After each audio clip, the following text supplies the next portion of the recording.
kwa maana ndiye Mungu atendaye kazi ndani yenu. Muulize mwenzako, hivi wewe nani anafanya kazi ndani yako? Mungu.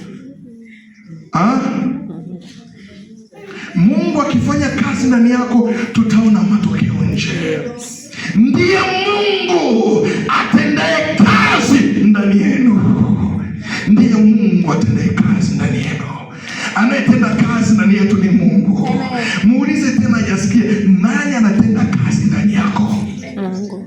Mambo unayoyafanya yanaonyesha. Muulize tena, nani anatenda kazi ndani yako?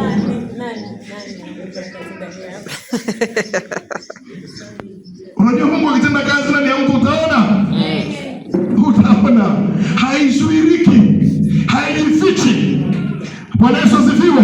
Ndiye Mungu atendaye kazi ndani yenu, kutaka kwenu na kutenda kwenu kwa kulitimiza kusudi lake jema. Ndiye Mungu atendaye kazi ndani yenu. Ndiye Mungu atendaye kazi ndani yenu. Andiko powerful. Ndiye Mungu. Unajua andiko linampa mtu kujipima ni nani anafanya kazi kwangu? Nani anatenda kazi ndani yangu? Ni nani? Hizi tabia nilizo nazo ni Mungu anatenda kazi kwangu. Anatenda kazi ndani yangu. Maisha yanayoishi ni Mungu atendaye kazi ndani yangu. Aina hii ya maisha ni ya Mungu kweli kutenda kazi ndani yangu. Bwana Yesu asifiwe. Haleluya. Ni andiko la kujipima. Je, ni Mungu atendaye kazi ndani yangu? Mfumo huu wa maisha ni wa Mungu kutenda kazi ndani yangu kweli au? Ukiona sio, inabidi uchange, ubadilike. Bwana Yesu asifiwe. Haleluya. Ni andiko moja zuri sana la kujipima. Kweli Mungu anatenda kazi ndani yangu au kuna shetani anatenda kazi ndani yangu? Kwa kuna mtu hili andiko linageuka kwake, anasema ndiye shetani atenda kazi. Wewe Yesu asifiwe. Unajiuliza swali, ni Mungu anatenda kazi ndani yangu? Kweli Yesu alikuwa kwa staili hii? Kweli Yesu aliishi hivi? Mfumo wa maisha Yesu ulikuwa huu? Ni Mungu kweli anatenda kazi ndani yangu au kuna mwingine? Kama sio Mungu, kuna mwingine. Biblia inasema katika Mathayo 6:24, hakuna mtu awezaye kutumikia mabwana wangapi? Wawili. Haiwezekani, kwa sababu atampenda huyu na kumchukia huyo. Bwana Yesu asifiwe. Uwezo ukasema namtumikia Mungu na shetani. Mungu shetani wanafanya kazi ndani yangu. Hamna. Lazima kuna mmoja atatawala. Na kujua kwamba mmoja ametawala, angalia mfumo wa maisha unaoishi. Angalia tabia zako jinsi zilivyo, utagundua nani ametawala. Ni Mungu atendaye kazi ndani yako. Utagundua tu. Unajua maisha bwana hayajifichi. Kinachofanya kazi ndani utakiona tu nje. Haijifichi, utaona tu nje. Uwe na muda wa kujikagua. Hivi maisha ni Mungu kweli? Ila matusi haya, hizi hasira, ni Mungu kweli? Hii tabia fulani inayokuja sasa, ni Mungu kweli? Mungu ndo anafanya kazi kwa staili ndani yangu? Hii chuki ni Mungu kweli? Anafanya kazi kwa staili ndani yangu kweli? Unafanya nini? Unajikagua, alafu utadraw conclusion kwamba sio Mungu. Kama sio Mungu nifanye nini? Inabidi umtafute Mungu. Bwana Yesu asifiwe. Haleluya. Haleluya. Anasema kwa maana ndiye Mungu atendaye kazi ndani yenu. Nalipenda sana ile andiko, kutaka kuona na kutenda kwenu kwa kulitimiza kusudi lake jema. Bwana Yesu asifiwe. Kama Mungu anafanya kazi ndani yako, swali linakuja, Mungu anataka nini kwako? Wajibu wako ni upi? Si Mungu yuko ndani yako? Wewe wajibu wako ni upi?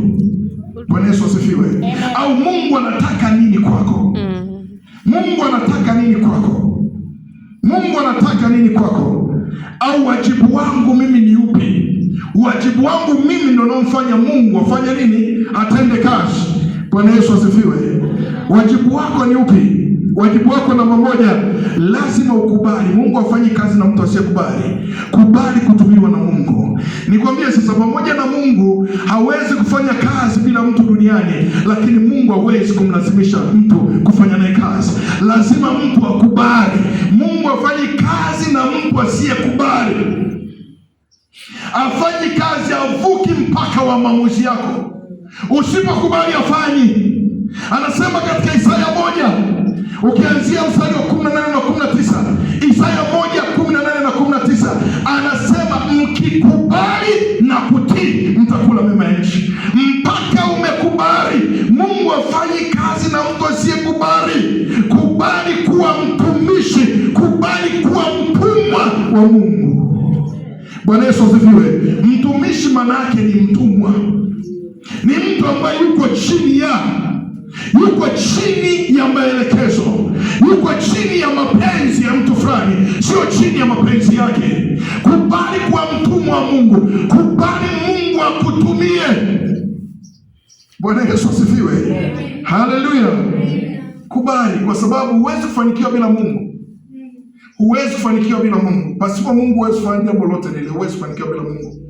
Ukitaka ufanikiwe kwenye haya maisha na umuone Mungu, kubali Mungu akutumie. Na unajua namna ukubali Mungu akutumie? Unajua Mungu hawezi kumtumia mtu ambaye hajaanza kutumika. Unajua?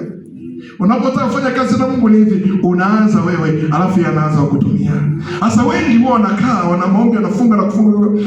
Baba naomba nitumie, nifanye kwa mtumishi mkubwa kwenye ulimwengu, alafu amekaa. Subiri Mungu anakuja kumuinua kwenye hicho kiti, anamwambia inuka nikutumie. Mungu hamtumii mtu aliyekaa. Mungu anamtumia mtu aliyekubali, ambaye ameanza. Unapoanza, Mungu anaanza kukutumia. Mungu aanze kukutumia kabla hujakubali. Ina maana kukubali umeanza. Mungu, nimeingia kuanza kutumikia wewe.